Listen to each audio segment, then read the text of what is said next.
Bonjour, on est vendredi le 7 septembre 2012. Aujourd'hui, je ne vous parlerai que d'une seule chose, c'est de ce film que vous pouvez voir ci-dessous, qui s'appelle Goldman Sachs, la banque qui dirige le monde, et c'est un film de Jérôme Fritel et Marc Roche. Alors, moi je ne l'avais pas vu le jour où c'est sorti sur Arte, c'était quoi? C'était avant-hier, mais j'ai décidé de le regarder hier soir, et vous avez la possibilité de le faire aussi. Si on change la programmation sur Arte, c'est parce que le lien est directement sur Arte. Ci-dessous, je changerai le lien pour l'envoyer vers une vidéo pour que ça reste de manière permanente. Parce que j'ai envie que vous voyez ce film. Alors, je n'ai pas envie que vous le voyez simplement parce que ça dit exactement la même chose que ce que je dis ici depuis des années sous forme de billets et ensuite repris dans mes livres. Bon, ça pourrait être une raison. Mais le fait est que si vous avez lu ce qui se passe ici sur le blog au fil des années, parce que depuis le début, depuis 2007, on parle de Goldman Sachs, vous verrez, vous n'aurez pas de surprise parce que vous n'apprendrez pas, de la même manière que je n'ai moi pas appris de nouvelles informations en regardant le film. Mais ça c'est parce que, comme disait l'autre, parce que la vérité il n'y en a qu'une seule. Raconter n'importe quoi, c'est plus compliqué parce qu'il y a différentes façons de le faire. Ça parle de la compagnie, donc cette banque d'investissement américaine. Alors, est-ce que j'aurais fait le film exactement de la même manière?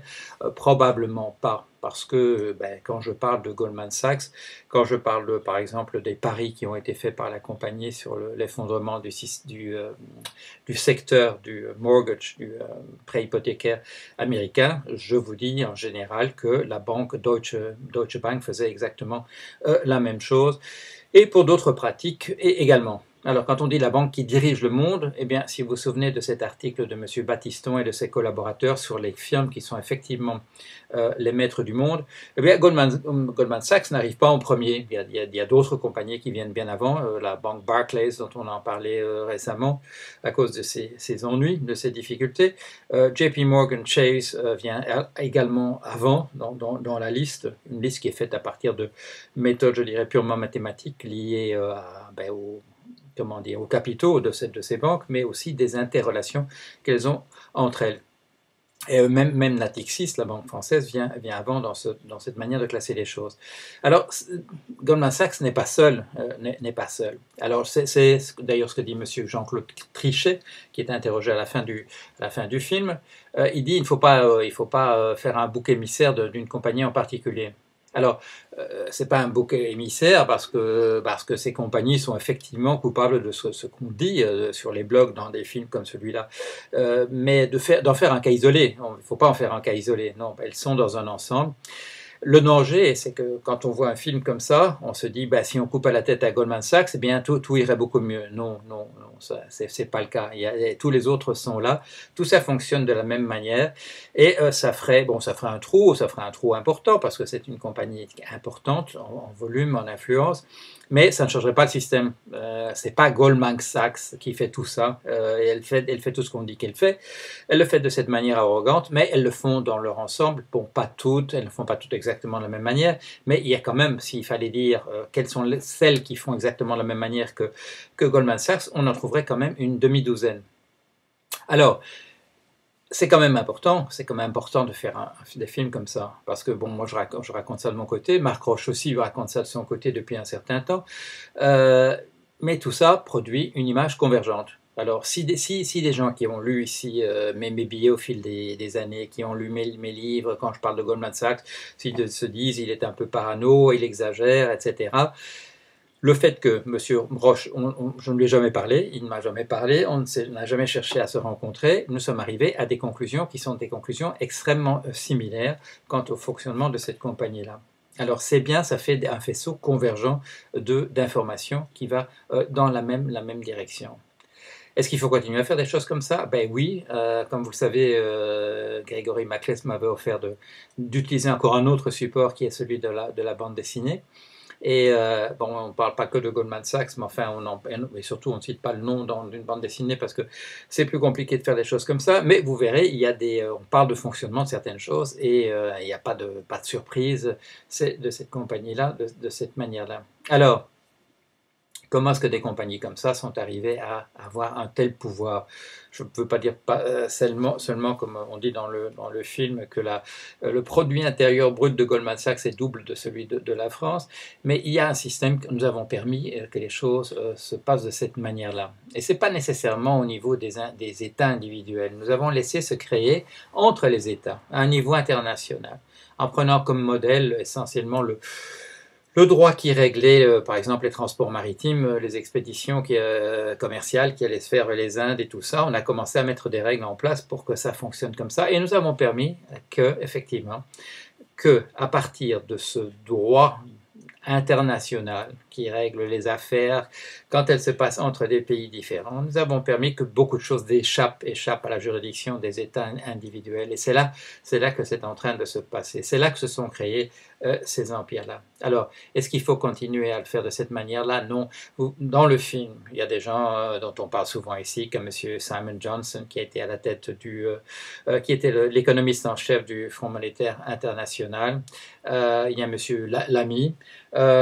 Tous ces gens disent des choses convergentes. Alors si vous êtes parmi les personnes qui disent oui, sur le blog de Paul Jorion, on parle de certaines choses de certaines manières, mais c'est le seul endroit au monde où on le fait comme ça. Non, vous verrez sur ce film, dans ce film, vous verrez des gens qui sont des gens importants, des gens qui sont à la direction des affaires, qui pensent aussi de cette manière-là. Alors ce qu'il faut, c'est que tous ces efforts se conjuguent. Il faut que ces efforts se conjuguent.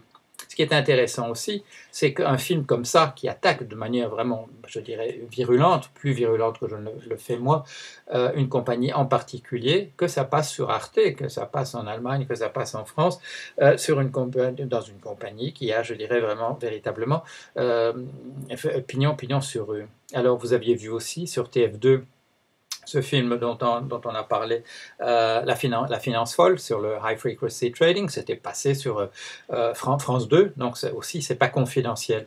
Alors vous allez voir aussi, bon, et j'en parle, c'est quoi ça, la semaine prochaine à Narbonne, en avant-première, de ce film qui s'appelle Noir Finance, qui est un film dans la même ligne que le film sur France 2 et que ce film que vous pouvez voir ici sur Arte.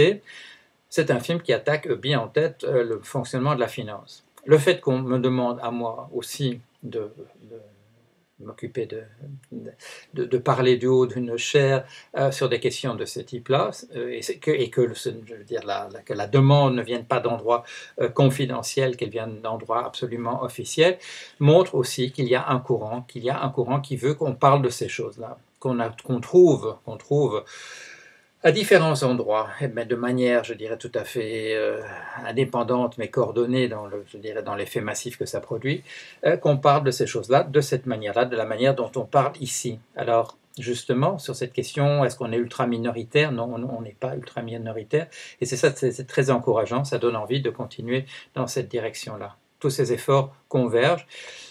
Ces compagnies, ces banques sont devenues trop puissantes. Elles sont devenues trop puissantes parce qu'elles se font beaucoup d'argent par la spéculation, par le inside trading, par le délit d'initié et ainsi de suite. Mais essentiellement, à mon sens, parce que tout ce système ne tient pas debout. C'est ça qui permet que ce soit comme ça. Ce n'est pas, oui, évidemment, les gens qui ont créé des grandes compagnies comme ça et qui les dirigent d'une certaine manière, ils ont voulu le faire de cette manière-là, mais on les a laissés faire. On leur a permis de le faire en créant un cadre dans lequel c'est possible. Alors, ces banques sont trop dangereuses, too big to fail, sont trop dangereuses pour qu'on les laisse faire faillite. Il faut les démanteler.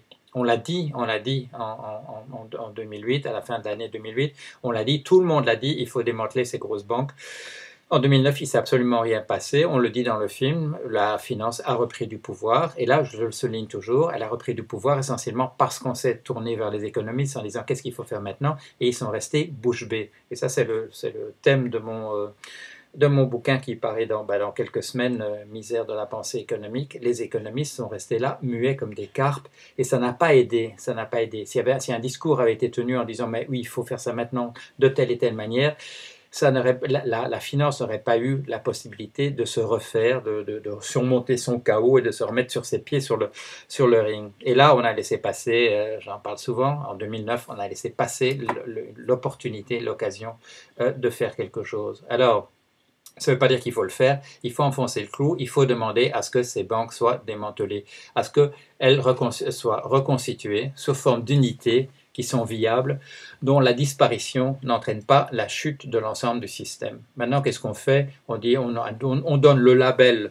compagnie trop systémique, c'est-à-dire dont le risque de défaut entraînerait le reste du système à sa suite, et on leur demande de faire des provisions, je n'ai plus les chiffres en tête, je crois que on leur demande de faire des provisions de 2,5% supplémentaires. C'est pas ça la réponse. Ces 2,5%, ils seront balayés la prochaine fois balayés dans la chute la prochaine fois que ça ira mal. Alors c'est pas ça qu'il faut faire. L'idée qu'il fallait démanteler, il faut le faire. C'était la bonne idée, c'est ça qu'il faut faire.